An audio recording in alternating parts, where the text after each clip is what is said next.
ListenToScience, der Wissenschaftspodcast der VolkswagenStiftung. Verehrter Herr Professor Winter, lieber Herr Schandry, meine sehr geehrten Damen und Herren, sehr herzlich begrüße ich Sie im Namen der VolkswagenStiftung und der Landesausstellung Hannovers Herrscher auf Englands Thron zur dritten Veranstaltung der sogenannten Deutsch-Britischen Collagen.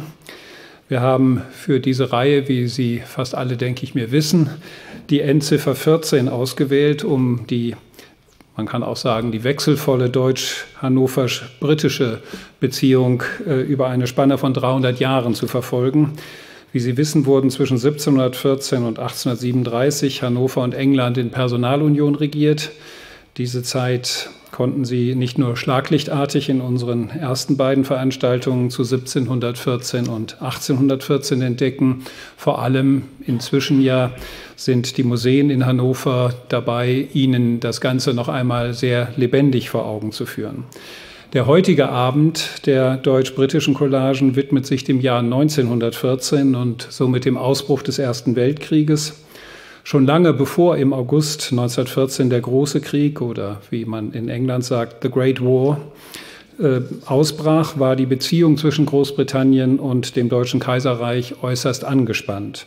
Frau Schnurmann hat bei der vorherigen Veranstaltung in ihrem Vortrag zum Jahr 1814 schon angedeutet, wie sehr sozusagen die britische Politik und die Balance of Power auf dem Kontinent einander zumindest in einer gewissen Konfrontation gegenüberstanden. Nach dem Sieg Preußens im Deutsch-Französischen Krieg von 1871 war nämlich in Deutschland ein Wirtschaftsraum von erheblicher Dynamik entstanden. Um diese scheinbare Überlegenheit einzudämmen, bemühte sich England, den Rivalen außenpolitisch zu isolieren. Im Kampf um Märkte und Einfluss in der Welt versuchte wiederum das Kaiserreich durch das Aufrüsten insbesondere seiner Marine zumindest annähernd mitzuhalten. Dass das dann nicht so erfolgreich war, werden wir vielleicht später noch hören. Zwar gab es auch vor 1914 schon Kriege, die die ganze Welt vereinnahmten.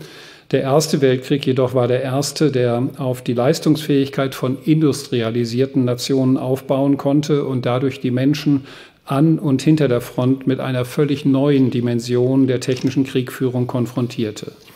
Dazu gehörten Massenvernichtungswaffen wie Maschinengewehre und Giftgas, aber auch bisher völlig neue Geräte der Kriegführung wie U-Boote und Panzer bis hin zu den ersten Luftangriffen über den Schützengräben an verschiedenen Fronten. Große Teile der europäischen Bevölkerung, die mit Begeisterung im August 1914 den Krieg begrüßten, hatten offenbar keine Ahnung, wie lange dieser Krieg andauern und welche Dimensionen er erreichen sollte. Zahlreiche Warnungen von Experten, aber auch von Schriftstellern und Intellektuellen konnten nicht verhindern, dass in diesem Krieg der großen Maschinen und der industriellen Kriegführung in den Materialschlachten letztlich 70 Millionen Soldaten kämpften und ca. 17 bis 20 Millionen Menschen auf der ganzen Welt getötet wurden. Man erwartete einen Krieg, der die Gelegenheit zum Reitabenteuer und schnellen Heldentum bieten sollte und fand sich wieder in einem maschinell geführten Graben- und Massenvernichtungskrieg. Walter Benjamin hat in seinem Aufsatz Der Erzähler aus dem Jahre 1936 dieses man kann auch sagen, Ohnmachtsgefühl wie folgt zum Ausdruck gebracht. Ich zitiere: Eine Generation, die noch mit der Pferdebahn zur Schule gefahren war, stand unter freiem Himmel in einer Landschaft, in der nichts unverändert geblieben war, als die Wolken und unter ihnen in einem Kraftfeld zerstörender Ströme und Explosionen der winzige, gebrechliche Menschenkörper. In der Auseinandersetzung mit der Geschichte des 20. Jahrhunderts werden für uns Deutsche die Ereignisse des Ersten Weltkrieges sehr stark durch den Holocaust und die Katastrophe des Zweiten Weltkriegs überlagert. Der nationalsozialistische Rassenwahn und die mehr als doppelt so hohe Zahl gefallener deutscher Soldaten im Zweiten als im Ersten Weltkrieg geben uns gewiss Anlass, diese Phase der deutschen Geschichte ganz besonders in den Blick zu nehmen. Weiten wir aber den Blick ein wenig, dann stellen wir fest, dass in Frankreich und Großbritannien die Situation beinahe umgekehrt ist. Beide Länder verloren weitaus mehr Soldaten im Ersten als im Zweiten Weltkrieg. Dementsprechend gab es auch eine anders gelagerte Erinnerungskultur. Der Erste Weltkrieg wird häufig als die Urkatastrophe des 20. Jahrhunderts beschrieben.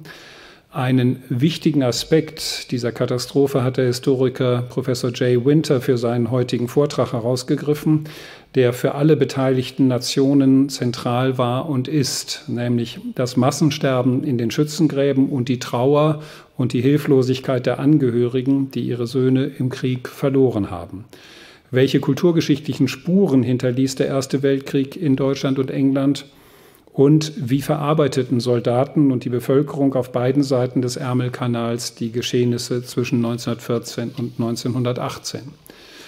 Bevor Jay Winter seinen Vortrag halten wird, lässt Harald Schandry Hannover die Zeit um 1914 für uns noch einmal durch 3 Texte lebendig werden. Zunächst liest er aus einem Werk von Wilhelm Lamsus. Es trägt den Titel »Das Menschenschlachthaus. Bilder vom kommenden Krieg« und stammt aus dem Jahre 1912. Hier nimmt der Schriftsteller die Schrecken des Ersten Weltkrieges gleichsam vorweg. Es folgt ein Brief eines damals gerade 18-Jährigen an seine Eltern und schließlich eine Schilderung des Kriegsgeschehens aus dem wohl berühmtesten Roman über den Ersten Weltkrieg »Im Westen nichts Neues« von Erich Maria Remarque, 1928 erschienen. Ich bedanke mich für Ihre Aufmerksamkeit und gebe das Wort an Herrn Schandry. Vielen Dank.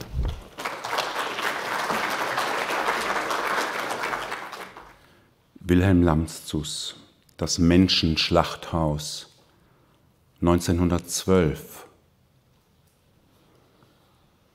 Die eine Nacht, die wir in unseren Gräben lagen und mitten in dem Donner der Geschütze eingeschlafen waren, fuhr ich auf einmal hoch, verwirrt, betäubt. Und siehe da, die Sterne standen klar am dunklen, regungslosen Himmel und schienen feierlich, ach Gott, so feierlich in das Getöse nieder, als wäre alles nichts auf dieser Welt. Doch da, vor mir, vor meinen Augen, flimmerte ein roter Schein. Das ist ja eine Blutlache. Die Sterne spiegeln sich darin so rot.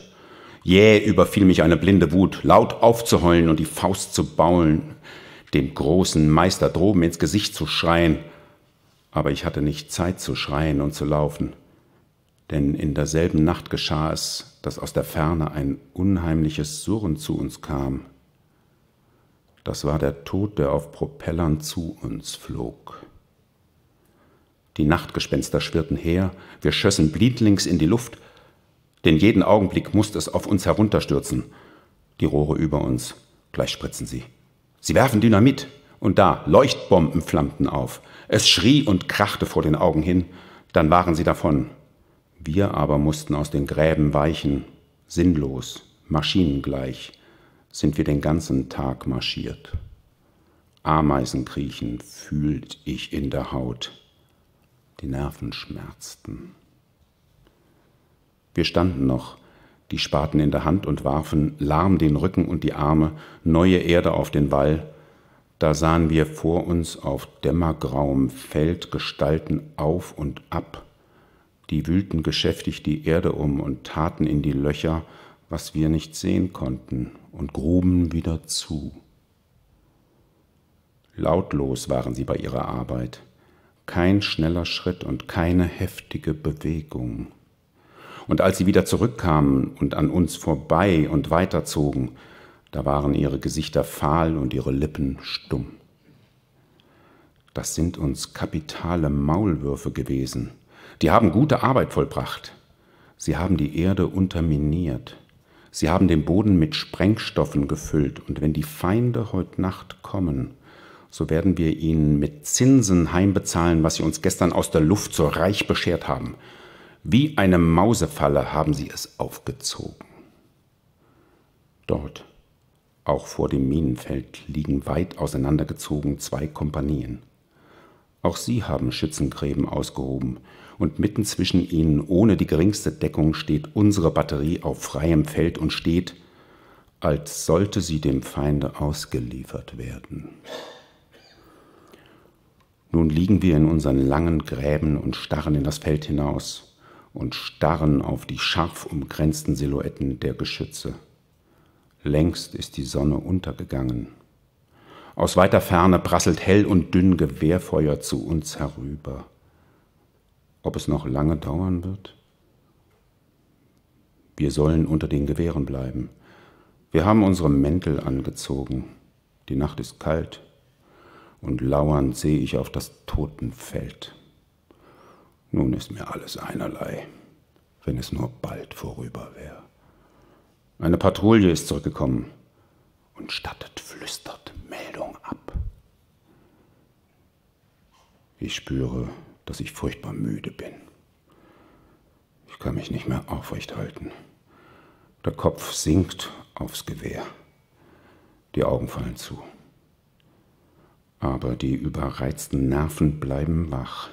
Und jetzt, die Erde dröhnt. Das ist die Batterie. Sie feuert in die Nacht hinaus. So kommt die Reihe nun an uns.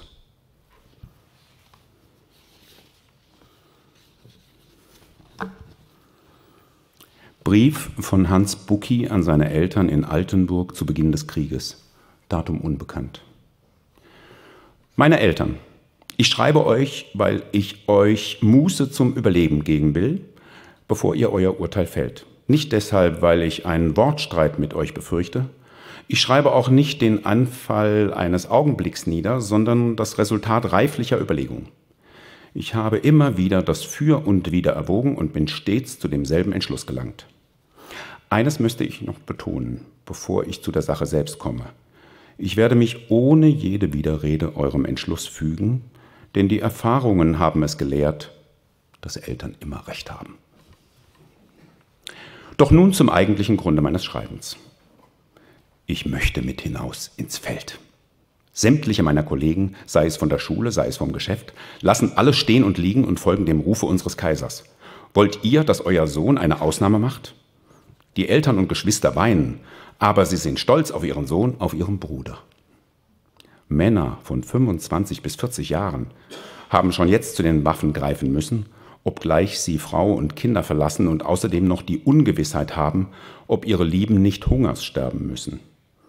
Und ich, der ich keine derartige Verpflichtung habe, ich soll hier hinterm Ladentische stehen und warten, bis eine Kundschaft einmal eine Rolle Zwirn haben will und auf die unzähligen Fragen, weshalb ich denn nicht mitgegangen bin, antworten: Ich fühle zwar die Kraft in mir, meine Angehörigen und mein Vaterland zu schützen und zu verteidigen, aber ich ziehe vor, hier im Geschäfte zu stehen, weil dies bedeutend ungefährlicher ist.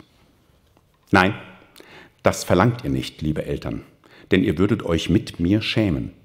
Und jetzt der springende Punkt. Da sich viele hundert Freiwillige gemeldet haben, so haben die Uniformen für dieselben leider nicht ausgereicht. Aber ein Oberleutnant, dem es nicht vergönnt ist, mit hinauszuziehen, erlässt folgenden Aufruf. Freiwillige werden zu Unteroffizieren ausgebildet. Die Ausbildung erfordert 3 Monate. Bedingungen: erstens, einjährigen Zeugnis. Zweitens, 300 Mark dem Staate zur Verfügung. Drittens, eigene Uniform, Unterwäsche und Socken etc. anschaffen. Beginn Dienstag, den 11. August 14, Kaserne 3. Nehme ich dies an, so bin ich in 3 Monaten Unteroffizier und gehe als solcher, vorausgesetzt, dass bis dahin nicht schon Frieden ist, ins Feld. Dies gilt gleich als dienen. 3 Ausrufezeichen. Andernfalls wird man mich in 1 bis 2 Wochen holen, bei den Jüngsten wird angefangen, und dann komme ich als Gemeiner in die Front. Was ist euch lieber? Denkt auch noch daran, dass Onkel Karl außer dem Schwiegersohn beide Söhne schickt, um unter die Fahne zu eilen. Ich werde mir um 10 Uhr meine Antwort holen. Euer dankbarer Sohn Hans.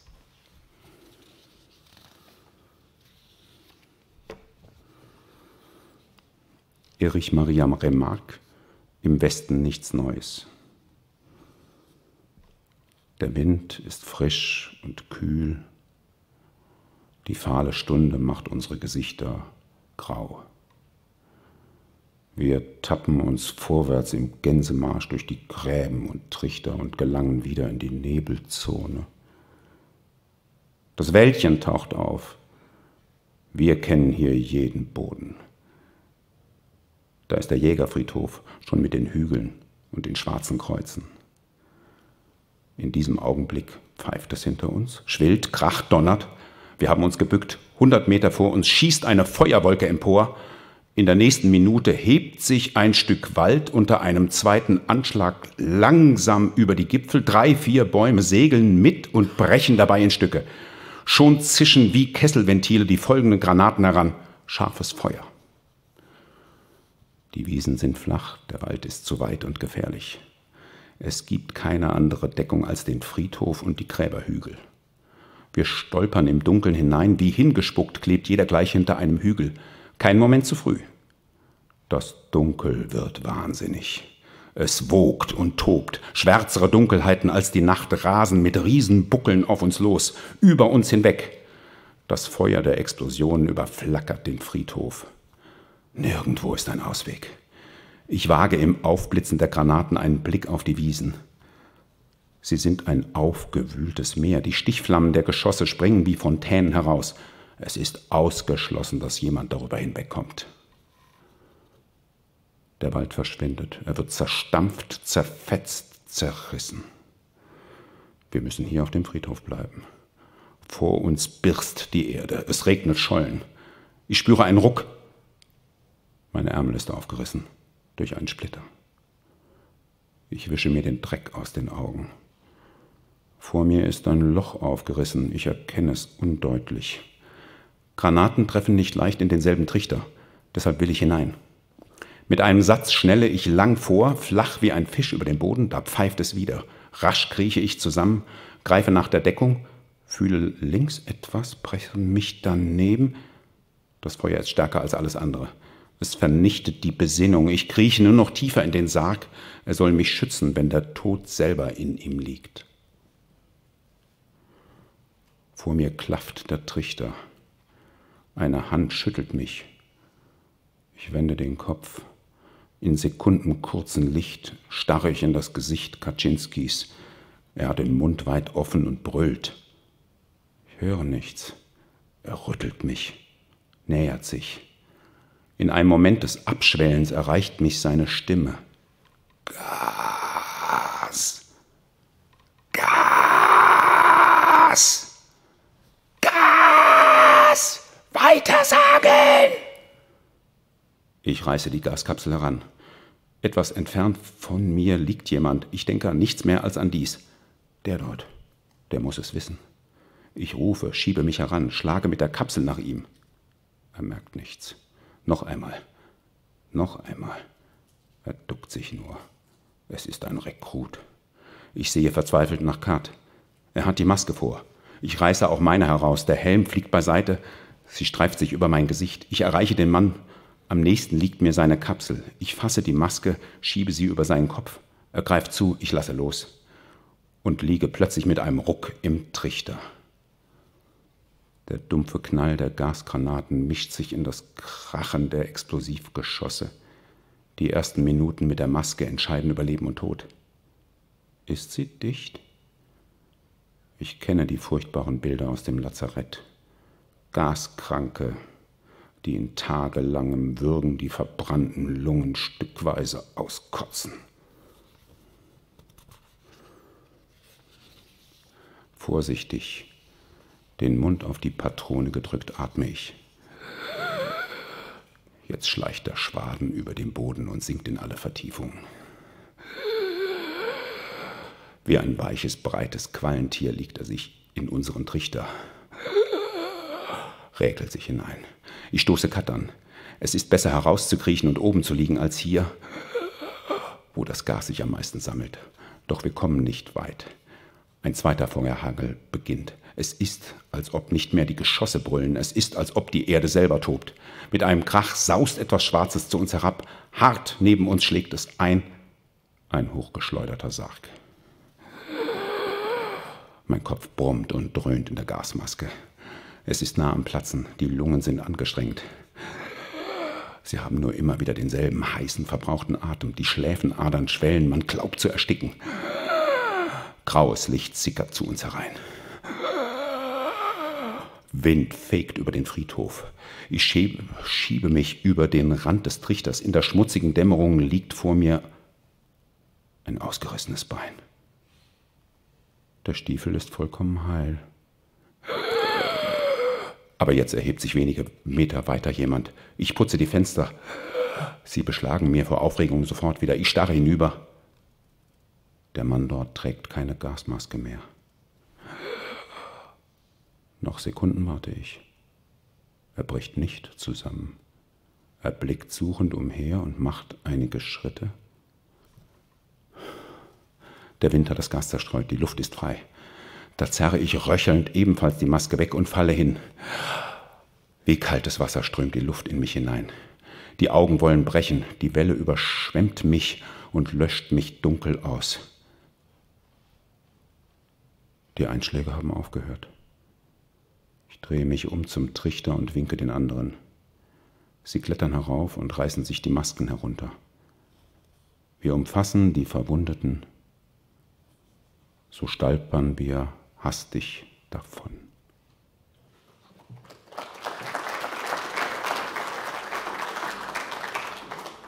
It's a great pleasure for me to introduce to you Professor Jay Winter. He currently is Professor of History at Yale University.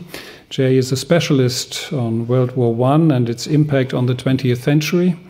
He's working on the question of remembrance of war in the 20th century, such as memorial and mourning sites, the causes and institutions of war, and British popular culture in the era of the Great War. He has published many books. Among them are The Great War and the British People, Sites of Mourning, The Great War in European Cultural History, The Great War and the Shaping of the 20th Century.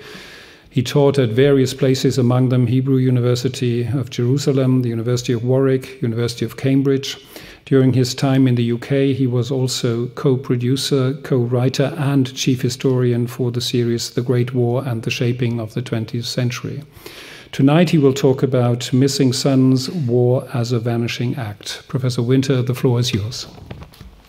Thank you very much for that kind introduction. Thank you, too, for bearing with me in the English language. I want to start by saying that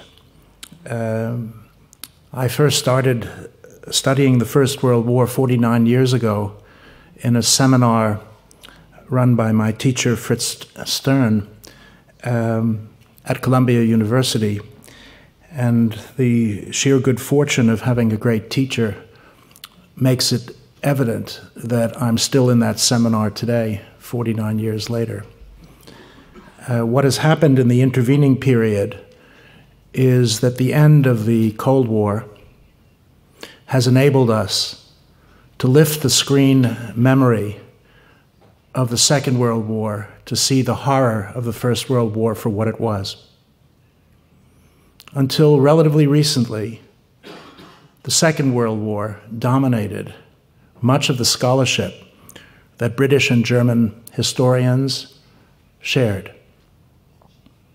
Many of those works focused on the First World War as a common catastrophe, an act of suicide of societies that had much more in common than they had in conflict.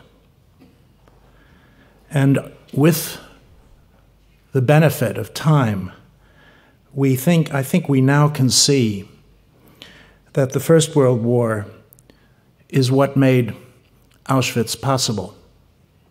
Without the Battle of the Somme, without Verdun, without the state-legitimated killing of millions of men whose bodies were stacked like matchsticks, in the language of the French novelist Henri Barbusse, Auschwitz would have been unthinkable. To go back to the First World War is not a way of bypassing the Second. It's a way of understanding how it was that the First World War created something monstrous, something between the fronts, shared very much by 70 million soldiers who put on uniforms. What I want to talk to you is the cultural history of that common catastrophe. Cultural history is the study of signifying practices in the past, of how people make sense of the world in which they live. And what they had to make sense of, the world had never seen before. The 20th century began with an explosion of industrialized violence of an unprecedented nature. That's what the Great War means, certainly in Britain. It's not just a very, very, very big war, but a war that converted a difference in the degree of violence into a difference of kind. Of the 10 million men who died in uniform, half have no known graves. War became more than a killing machine. It became a vanishing act, hence the title of my presentation this evening. And the primary reason was the development of artillery and the overwhelming force of firepower the Second Industrial Revolution had let loose on the world. Perhaps 2/3 of the men who died in the First World War were killed at long distance by guns they never saw. These guns were absolutely enormous. They beggar the imagination. The world had never seen a Paris gun with a range of 100 kilometers. What did this make of the concept of courage? What did this make of the concept of combat, where you didn't see the force that was out to kill you? That force was 10, 20, 50, even 100 kilometers away. These images show the sheer size of the weapons used in the artillery war and their effects. This particular gun in the forests of Compiègne fired on Paris, on the church. It was aiming at the Paris City Hall, the Hôtel de Ville, and it missed by 50, perhaps 100 meters. It hit the church of Saint-Gervais during Mass on Good Friday, 1918, killing 88 congregants and wounding 250 others, men, women, and children. Aiming at the Paris City Hall, they missed it by 100 meters and wound up killing civilians. This industrial war obliterated the distinction between civilian and military targets. Paris was a target. The City Hall was a target, and so was the Church of Saint-Gervais. The French used rail guns. This was called Julie. I have no idea why these enormous killing machines were given women's names, but all of the major armies did the same. It was on the battlefields, especially on the Western Front, that artillery wreaked its greatest carnage. No one has an accurate sum of the total of metal hurled between the British and French and Allied fronts on the Western Front and the German front on the Western Front, not to mention the scale of hurling metal on the other fronts of the war. But the best estimates have it that there were between 90 million and 100 million shells fired on the Western Front. The world had never seen anything of this kind. This still small, frail individual that Walter Benjamin spoke of had no protection against these weapons of war. Ernst Junger, wounded 6 times in the war, said that going through an artillery barrage was like watching a gigantic hammer come thudding down and missing your head by a few inches. You never saw the god that wielded the hammer, but you knew that it was coming again. Courage was simply staying where you were. We heard, too, from Remarque a moment ago about gas shells. In 1918, 1 out of every 4 shells fired on the Western Front was a gas shell, adding to the terror and the suffering of the soldiers. Surprisingly, gas was a terror weapon, not a murderous one. Only 4% of the casualties of the fighting in 1918 were due to gas. And the reason was very simple. When one side produced the weapons and hurled them at the enemy, everything depended on which way the wind blew. if it blew the wrong way, you can see the consequences for those who let the gas shells go. The second is that gas, phosgene gas, chlorine gas, hugs the ground. Its density, its specific gravity is high. The Western Front has long periods of rain. Hence, if you could stand up, if you literally could be propped up by your enemy, by your friends, or by anything, including the dead, your chances of survival were high. What the weapon did was to torture soldiers rather than to kill them. And it did it through asphyxiation, extraordinarily rendered a moment or two ago in the remark citation, and through the blistering of the skin, because after phosgene and chlorine gas came mustard gas, which aimed to blister the skin. It is the father of napalm. Now, less frequently used, but devastating in its terror, were underground bombs. Now, this is extraordinary because, once again, you have to imagine a common knowledge on the part of German and British soldiers on the Western Front. Why? Because they could hear the miners underground picking away at the face of either rock or soil underneath the two positions. And one of the most terrifying moments of 1918 on the Somme was when they accidentally met underground. I mean, who needs to consider the concept of the inferno? Dante was a First World War soldier. Now, these underground, extraordinary bombs would pack between 1 and 2 tons of explosives underneath the position of the enemy. And it took 6 to 9 months to dig that far.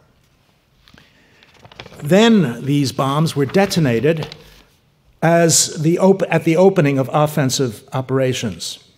The sheer scale of the artillery war is the moving force. Now, this is one of these underground mines that was set off at precisely 7:30 in the morning on the 1st of July, 1916. This is at a village called La Boisselle near Pozières on the Somme, and it was exactly under the main German position in one of the important villages straddling the road from Albert, which was British headquarters, to Cambrai, which was not far to the north. Now, the assumption was that 2 tons of explosives underneath a position would kill everyone under it. But the British Army and engineers underestimated the genius of the German Engineering Corps. The German Army in 1914-18 was the finest army in the world. And it had the capacity to create underground shelters that were able to resist even this extraordinary shelling.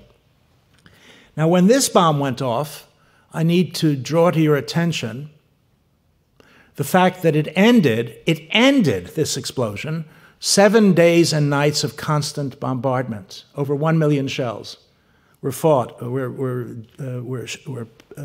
used on the Western Front by the British Army before these enormous detonations.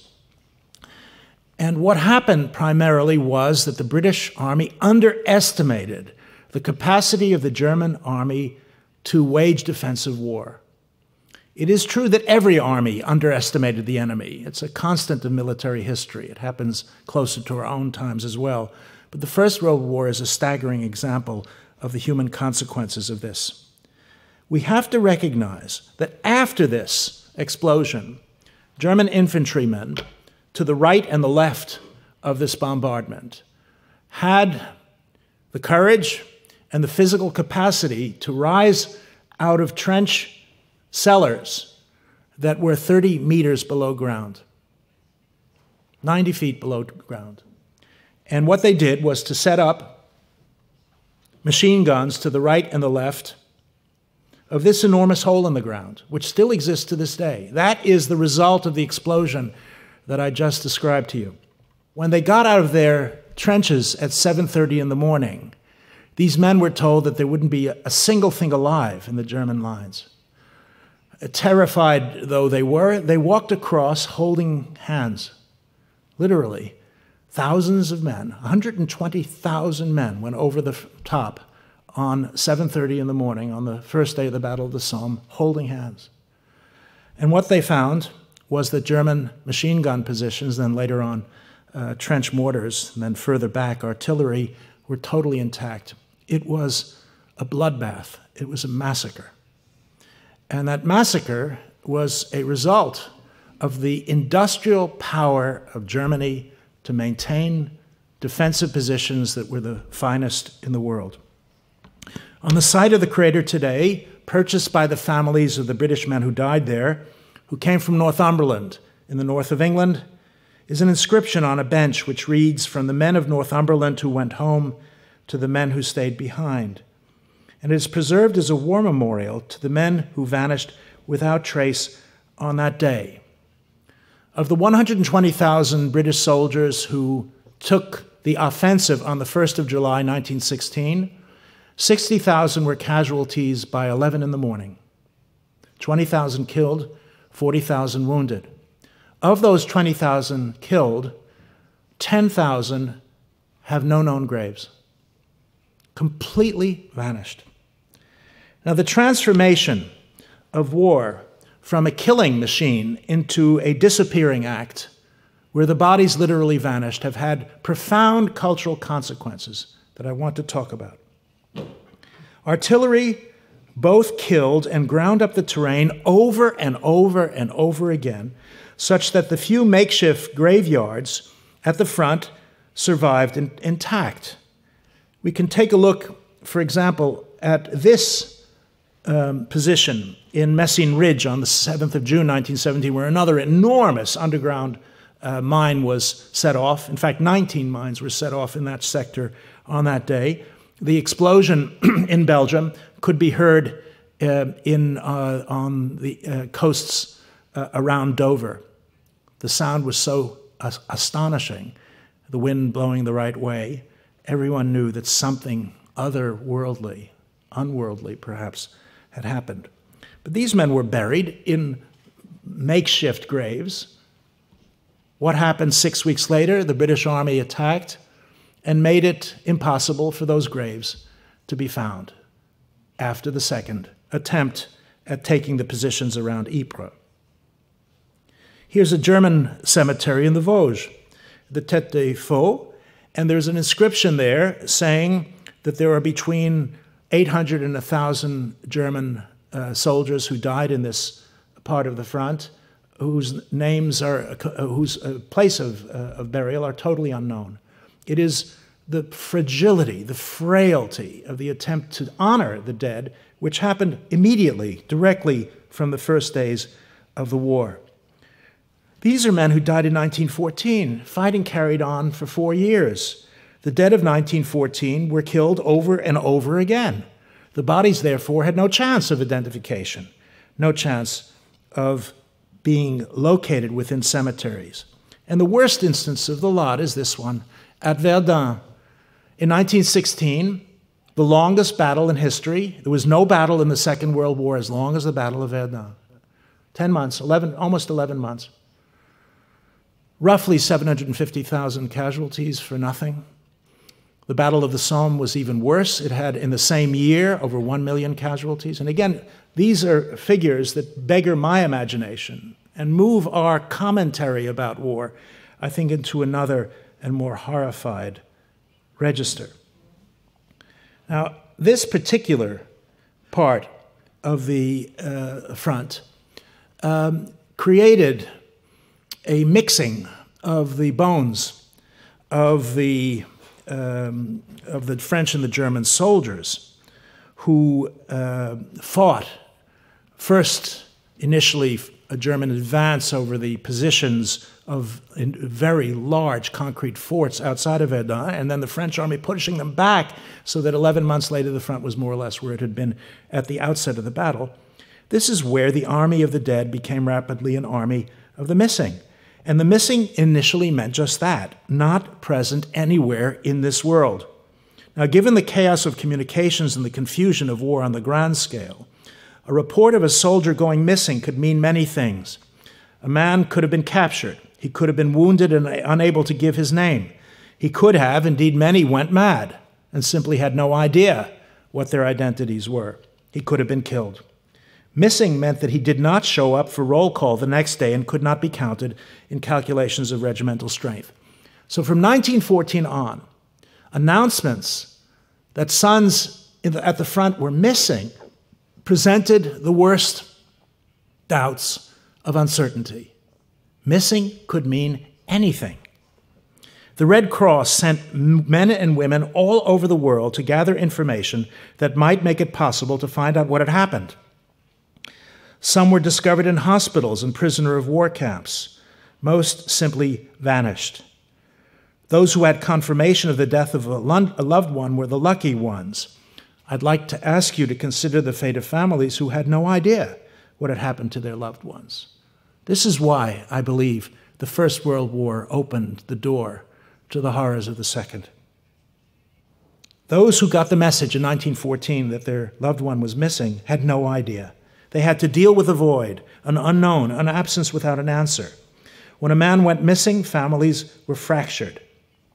It seems to me that we can understand something about the cultural history of the First World War and its significance in facing the fact that mourning practices, the way in which families grieve, changed as a result of the horrifying shock of the First World War. Now, this is a site which I want to draw to your attention that makes this point in a very powerful way. In 1932, 18 years after the end of the First World War, Edwin Lutyens, a great British architect, was invited to inaugurate a monument to the missing French and British soldiers who died on the Somme. Notice, not to the German soldiers. They were not given recognition. The French and the British soldiers in the Battle of the Somme, in one battle in 1916, lost roughly 600,000 men. Of those, half simply disappeared. And his task was to create a monument to the missing. And if you look at that extraordinary point on the horizon, which still dominates the heights of the northern part of the Western Front, you'll see what he did. This is Lutyens in his latter years, and this is what he did. It is really quite extraordinary. At Thiepval, what you see are 16 pillars. 16 pillars are the base of 4 monumental arcs of triumph. Lutyens was the architect of empire. He built New Delhi. He used monumental Roman arches in most of his monumental architecture. But what he did here was something I think no one had ever done before. I will stand corrected, be very happy if someone can point me to someone else who had the genius to anticipate Lutyens. This is what he did. You can see the 4 monumental arches at the base. Well, the design has it that the height of these arches is 2.5 times the width. And that means that each of the 4 bases, each of the 4 pillars, have very specific proportions of empty space and of heavy brickwork. He took this arch and he decided to make it 2.5 times taller and produce the bigger arch we can see here. Now, the bigger arch on top of the 4 pillars has brickwork that's 2.5 times larger still, and a void that's 2.5 times larger. And if you take a look for a moment at the size of the void, you'll see that what he did was he took that arch and he turned it 90 degrees to create this very big arch. The very big arch is 2.5 times bigger still, and the void in the middle is 2.5 times bigger. And then what did he do? He went to the top and reduced the Arc of Triumph to nothing. It is the architecture of void. It is an anticipation of Daniel Libeskind. It is about postmodern architecture before it became postmodern. It is a way of describing, and British soldiers would have known this, the brickwork of the Somme in the city of Albert where they trained, taking their lives in a monumental arch that was reduced to nothing. This is a pacifist memorial, motivated, directed towards one single feature of the First World War, which is the absence of the bodies of the men who fought and died. Now, there's a second feature of this, which is something astonishing. Over the 25 years I taught in Cambridge, I used to bring my students here annually. Look at this for a moment. If you see it, you see that at the base, there are white spaces at the point of the Arc of Triumph, these Roman arches. And when you walk up this field of crosses, these are French soldiers. The British unknown are monumentally identified through stela rather than through crosses. When you walk up this field, up to the monument, something happens which is really extraordinary. And it is varying according to your age. My eyesight in my whole life has been miserable, but even so, when you walk up, there comes what we call a vanishing point, where you suddenly see that these are not white surfaces. They are covered by names. They're completely covered by names. You walk up to a point and suddenly the names sort of leap out of nothingness to remind you and to make it clear what the point of the monument is, that this is to remember those who vanished in war and who left no trace for us to mourn, no trace for their families to mourn, their fathers, their mothers, their husbands, their wives, and the other family members who came along with them to try to find something left of them. The names were all that remained. This moment of recognition is a shock. It was a shock to my students, and let me tell you, it takes something to shock Cambridge undergraduates. But what they suddenly saw were the names, and they got it. They saw that this war was different from the previous ones, not just because of its scale. It was a democratic war in some respects, but it is extraordinary when you suddenly realize that the names come out of what a moment before was a white field that was empty. What happened at great sites of remembrance like Thiepval or in Lutyens' cenotaph in London, the empty tomb there, happened on a much smaller scale in families all over the world. Now, I'm just going to give you one story that can gesture towards countless others who had to deal with the vanishing act of war. I want to take you to a British colony that is now part of Canada, Newfoundland, and the history of a particular family, one of whose great-grandsons was a student of mine in Cambridge. He told me this story, and it's written up in a beautiful book. The Goodyears were a Newfoundland family proud of sending 5 sons to the Great War.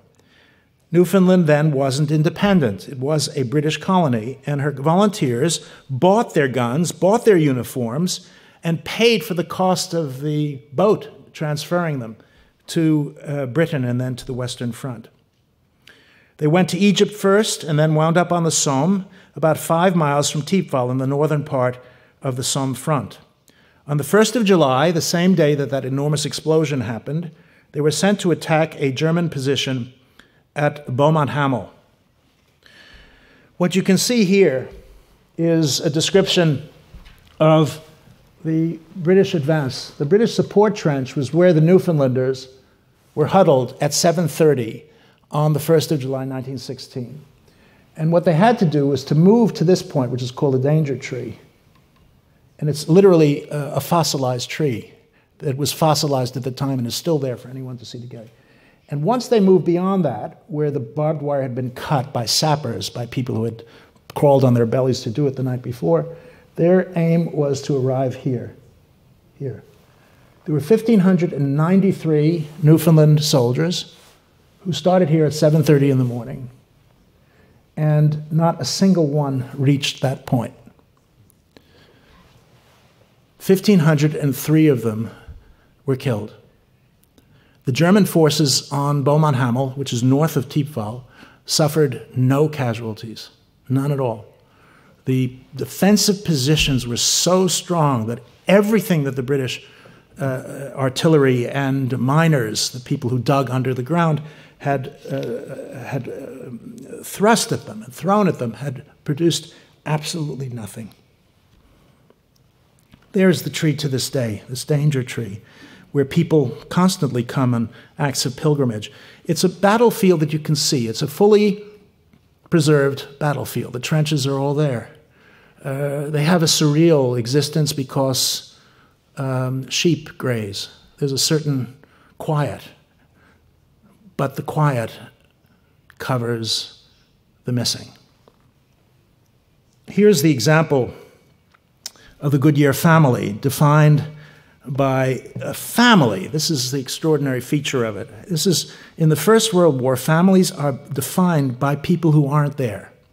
You know who the family is?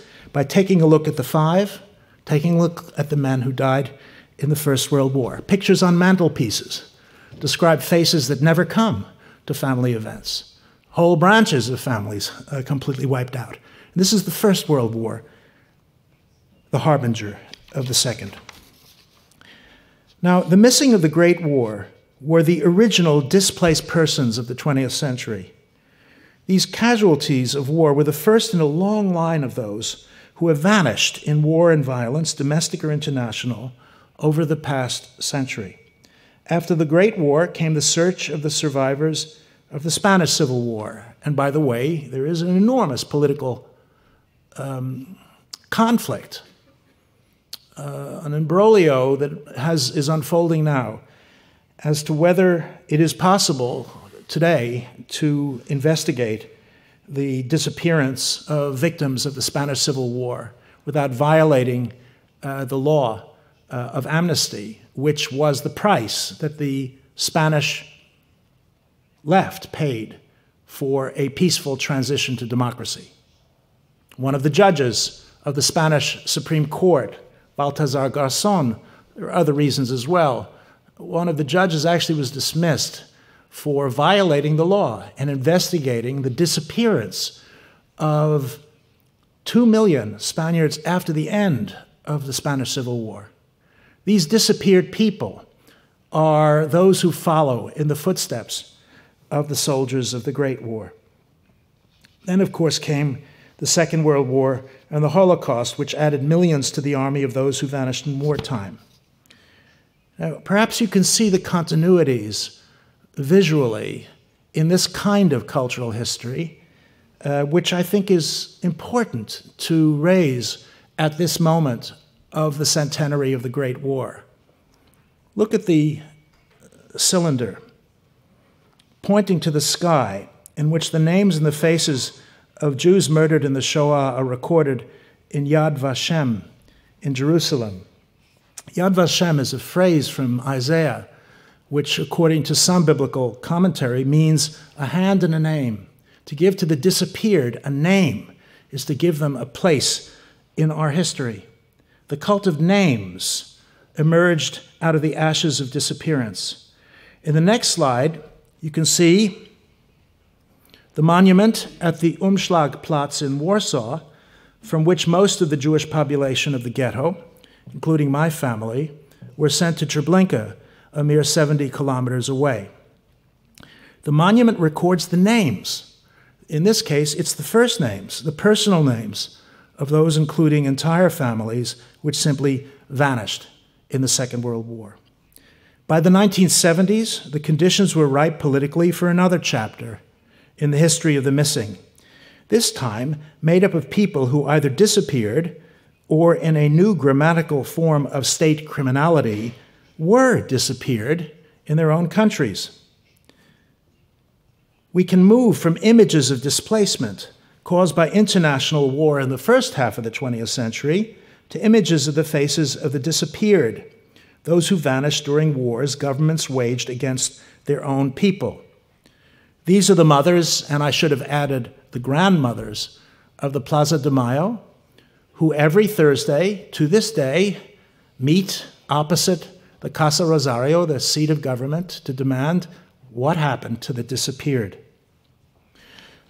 One of the mothers of the Plaza de Mayo is doing something that I've seen in many different sites over the 50 years I've worked on the First World War, and that is that the cult of names has a capacity to attract a very simple gesture. It's a gesture of touching a name, which seems to me to be almost universal. And it strikes me that what we should understand is that in the First World War, the challenge of the disappeared created certain forms of commemoration which have been turned into forms of recognition of dealing with the disappearance of bodies much later on. We don't know how many people died in the dirty war in Argentina. We have no accurate estimate of the number of the disappeared there, nor do we know how many shared their fate in Chile, in Uruguay, in Honduras, in El Salvador, in Guatemala.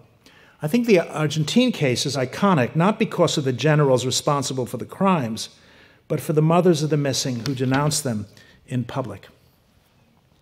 Anyone who witnessed the aftermath of the attack on the World Trade Center on the 11th of September 2001, these are the disappeared in Buenos Aires, once more, where are the stolen babies, the disappeared children of those who were caught up in the killing machines of the regime.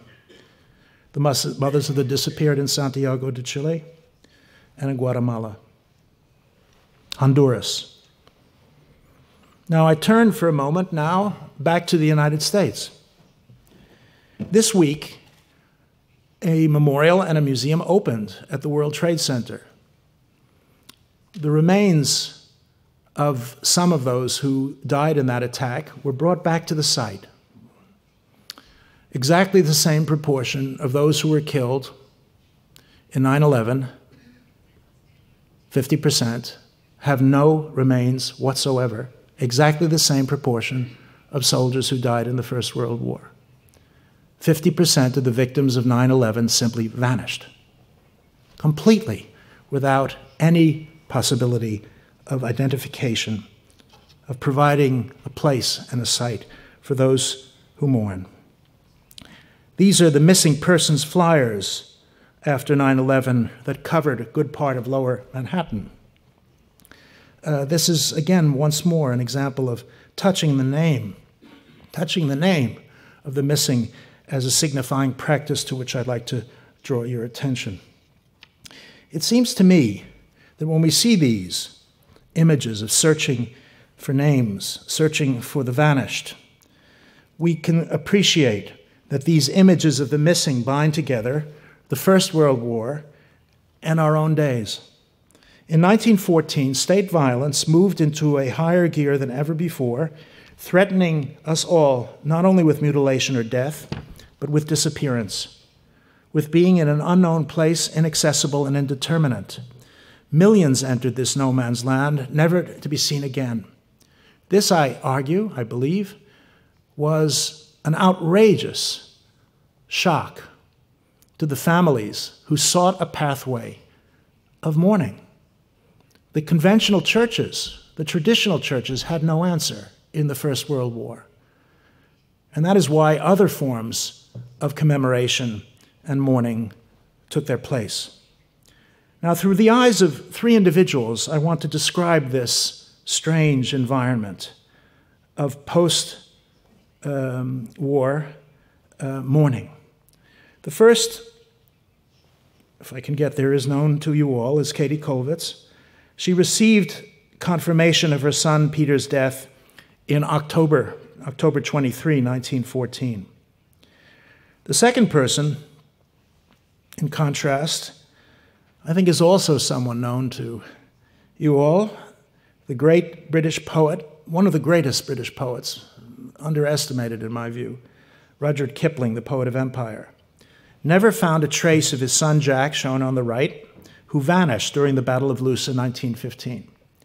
There have been numerous sightings, by the way, ever since, where it's possible that someone found a makeshift cemetery, but to this day, there's absolutely nothing left of my son Jack, as Kipling called him. And the third is Emil Durkheim, founder of modern sociology, notified that his son Andrei was missing on a remote Bulgarian battlefield, and then gave up hope that he had survived. Durkheim lost not only his son, who worked in his sociological circle in Paris, but also 5 of the other young protégés who were to carry on his work. Virtually, in a one sweep of war, the Durkheim circle vanished. At the age of 58, and previously unknown of very robust health, Durkheim died, succumbed to illness. His family concluded he died of bereavement. Now, both Kollwitz and Kipling dedicated years to the memory of their missing sons. Kollwitz and her family celebrated Christmas in her dead son's room, kept in touch with his friends, worked on a memorial to place in the cemetery where his remains had been interred. In 1932, they went to Belgium for its inauguration, same week as the inauguration of Thiepval that I showed you earlier, 18 years after the outbreak of the First World War.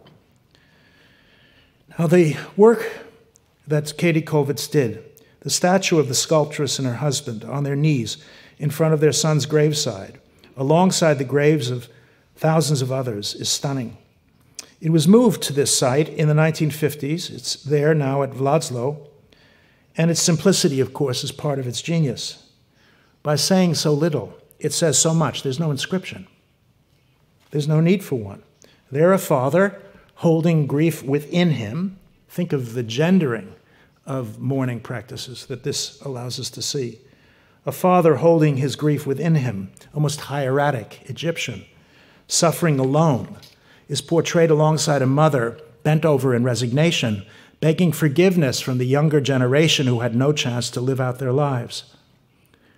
Her son and his friends did not have the good fortune of dying one at a time.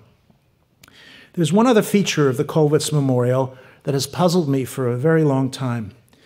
I visited for decades, and every single time I've gone there, it is either drizzled or rained. This is Flanders. This is nothing special. But I really wonder if Katie Kollwitz knew before she completed her sculpture what this would mean. It took 18 years for her to finish. First, the parents held the dead son in a variation of the Pietà. Then the son's body lay before them, separated from the parents in another design.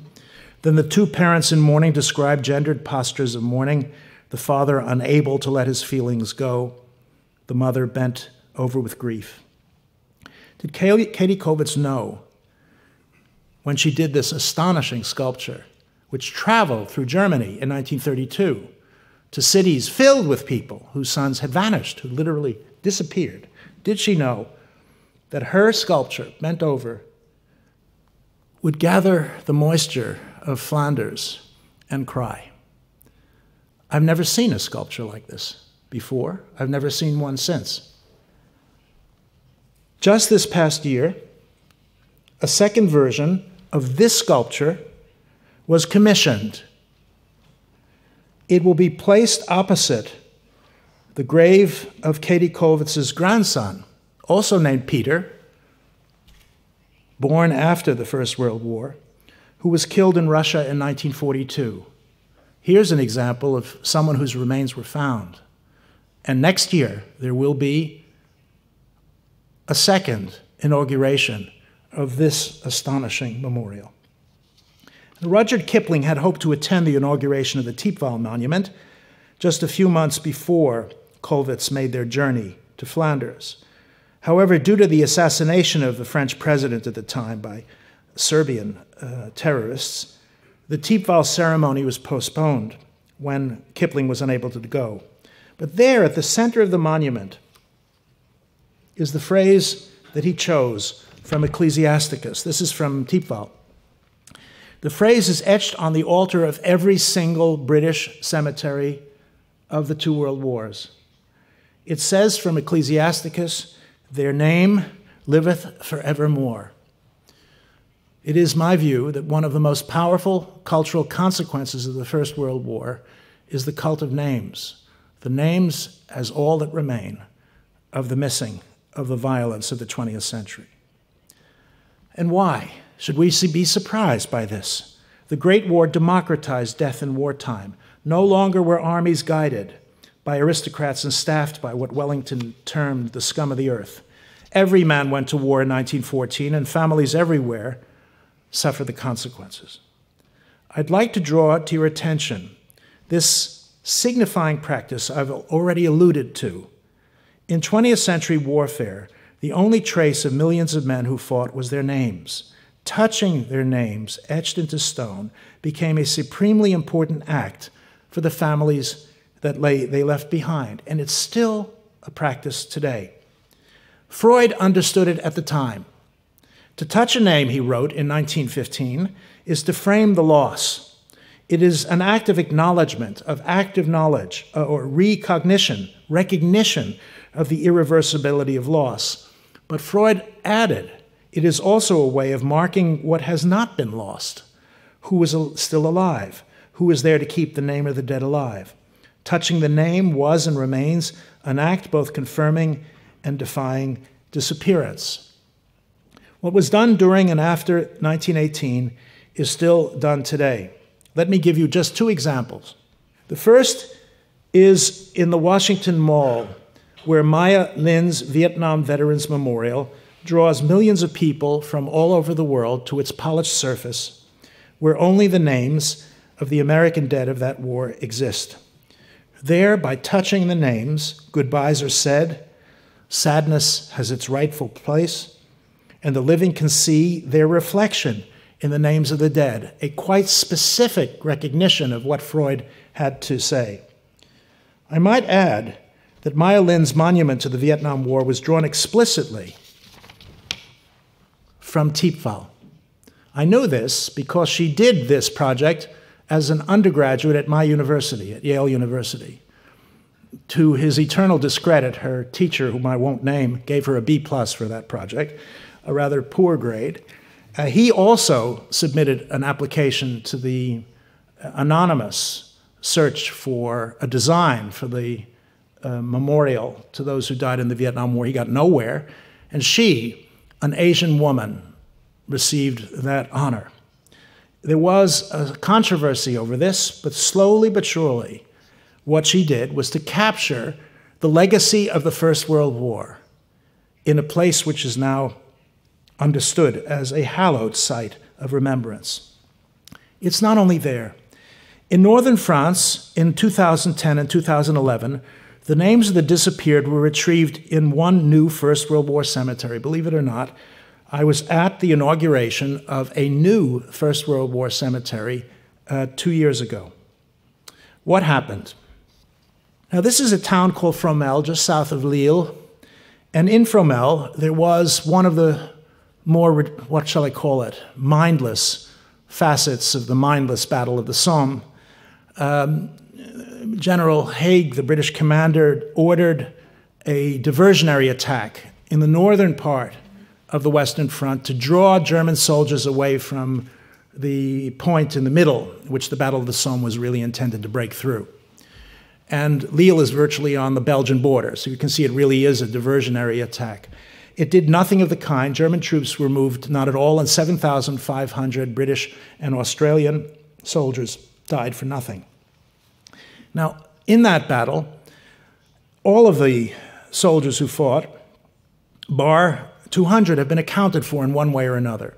Accounted for can mean that they're lost, but there are 200 who simply vanished, that there was no trace whatsoever of what happened to them. And in 2008, a very remarkable Greek-born doctor who took his retirement, I'm looking forward to retirement next year because it may be possible to do something like this gentleman.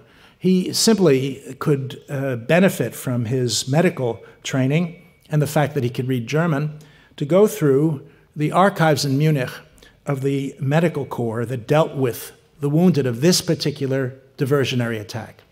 And what he found is that there was a lazaret, or a casualty clearing station, near a little wood, a copse. And that particular casualty clearing station dealt with the severely wounded on both sides, who were brought in by whomever could find them. These doctors dealt in triage. The ones they couldn't help, he argued, were put into the small wood. There was nothing the doctors could do for them. His guess, and it was an inspired one, is that if you dig in the wood, and nobody had ever done that before, you'll find them. And he was right. They found the 200 bodies, and through DNA analysis, contacted the families that are still extant in Australia. They came in 2011 to bury their ancestors at Fromelles near Lille, nearly a century after their deaths. And they came to touch the names and to give them a resting place. A number had etched on their gravestones a particular phrase. And this is extraordinary. The British Commonwealth War Graves Commission, first Imperial War Graves Commission, allowed families to say whatever it is that they want, a small epithet, dignified, honoring the dead.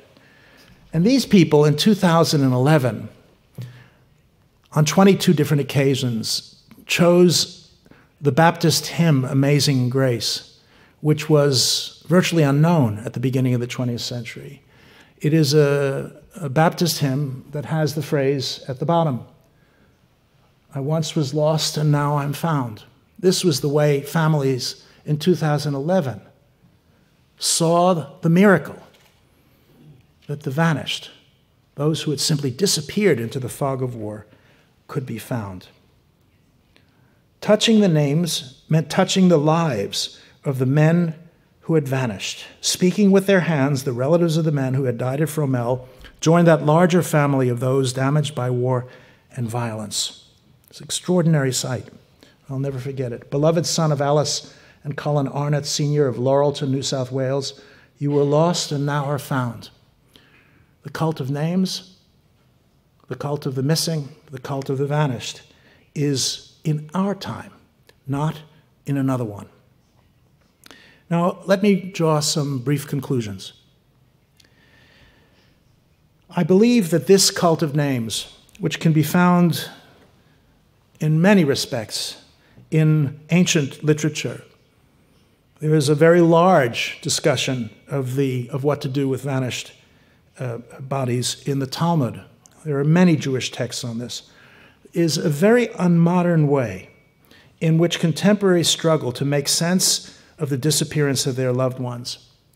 What linked many contemporary practices during and after the Great War was the way in which many people turned the clock back in their search for languages of grief and mourning. What they found was an entire repertoire of symbols and images which helped them endure bereavement. It is for this reason that we can speak of a counter-revolution in cultural life, alongside revolutionary trends in the period of the First World War. I was lucky enough to be asked by the Kunsthalle in Bonn to help curate an exhibition on the avant-garde in uniform in Bonn. And that exhibition was wonderful. It's closed now, but it was really absolutely marvelous.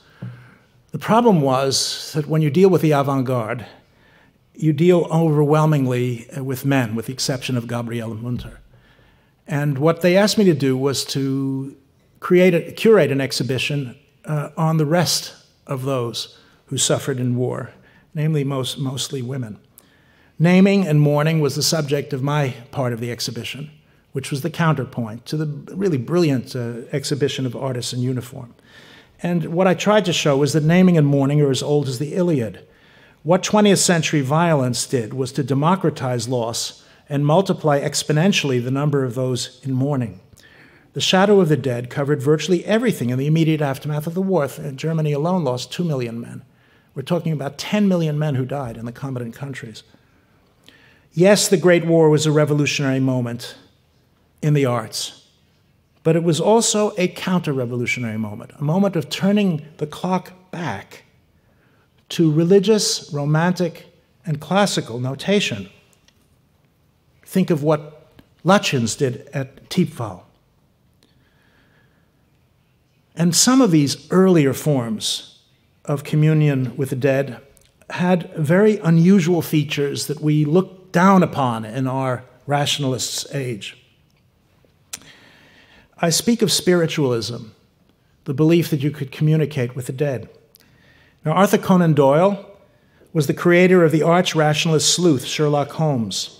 He was also a man dedicated to proving that communication with the dead could indeed occur. Radio waves could communicate sound over space. Why could not the mind, of whose workings we know so little and knew so little then, why could not that happen? Other men of science were prepared to suspend disbelief in the same way. In doing so, they drew from a rich tradition when Arthur Conan Doyle dedicated himself to the cause of spiritualism.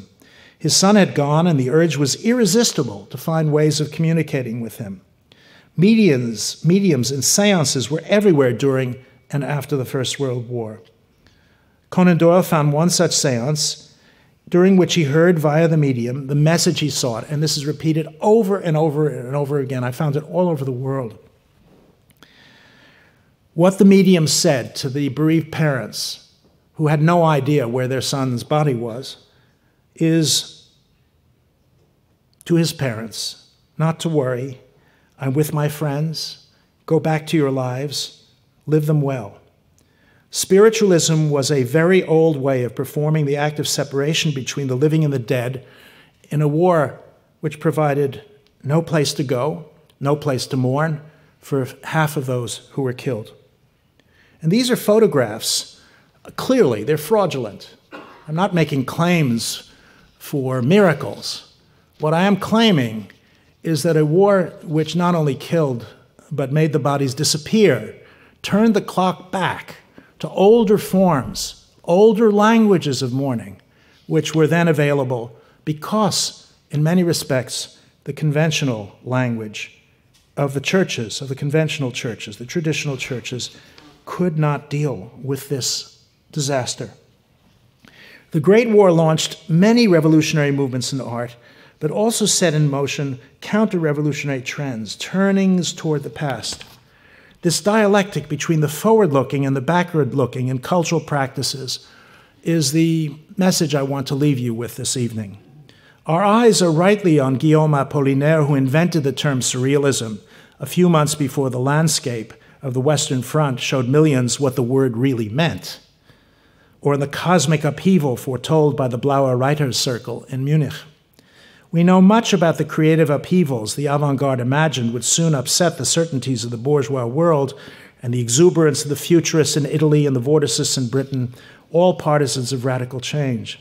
None of these self-appointed visionaries saw anything, not a trace of the real cataclysm that hit them and their society in August 1914. Instead of an international onward march of the avant-garde, most artists discovered how patriotic they were. The visionary alliance was a casualty of war. Now, viewing this extraordinary corpus of artistic creativity, we can see what was lost, but we must also attend to an entirely different vector of cultural practices unleashed by war, one that moved in the opposite direction.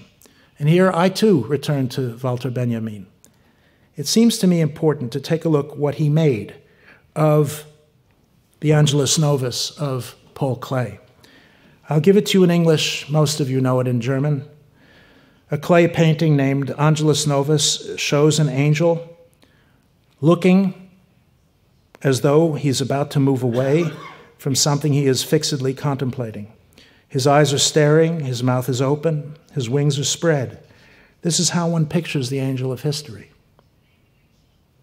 His face is turned towards the past. That's my point. Where we perceive a chain of events, he sees one single catastrophe which keeps piling wreckage upon wreckage and hurls it in front of his feet.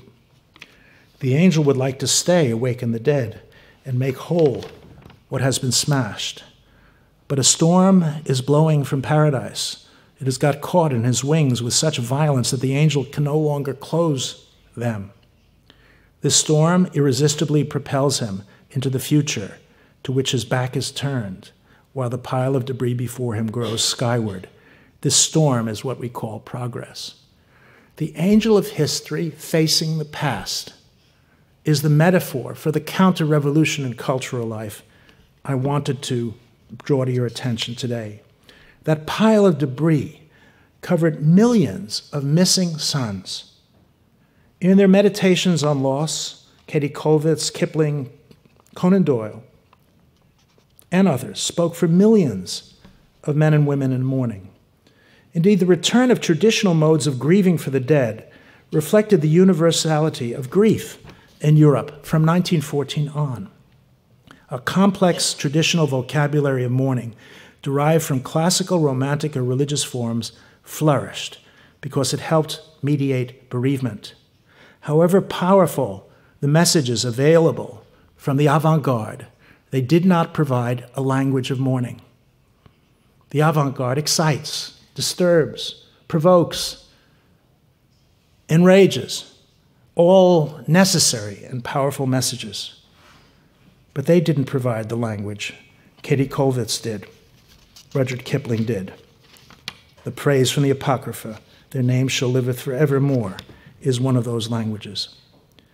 And it is my view that in many respects, the First World War created a language of disappearance which has become universalized in the course of the 20th century. The horrors of the Holocaust have hidden, to a degree, the power of that first catastrophe, the Urkatastrophe of the 20th century, to shape our values and our lives. In this, the year of the centenary of the outbreak, I'd like you to ponder the consequences of the transformation of war from a massive killing machine to a disappearing act.